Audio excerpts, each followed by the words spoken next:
The current role for immunotherapy in gastric cancer would be for those patients whose tumors are either microsatellite unstable or PD-L1 expressive.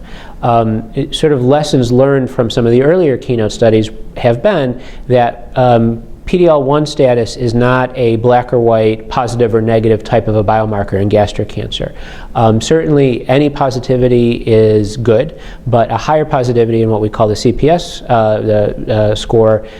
being higher, so 10 or higher, would indicate perhaps a better response to anti-PD-L1 therapy like pembrolizumab, and to use that type of a drug earlier in the sequence of therapy. And so what Keynote-062 has really taught us is that perhaps we can even use pembrolizumab as a monotherapy in the first-line setting for those patients whose tumors have a CPS of 10 or higher. What that really, I think, highlights for us, and not in an insignificant way, is that we really need to know what that score is for our patients before we start them on any therapy. Because what we may end up doing is treating patients not with chemotherapy at all in the first-line setting, but just with a drug like pembrolizumab. So not being able to sort of add on top of the chemotherapies, for example, if we found out that HER2 was positive and incorporating it into a future cycle, but totally changing what we were doing in the first line.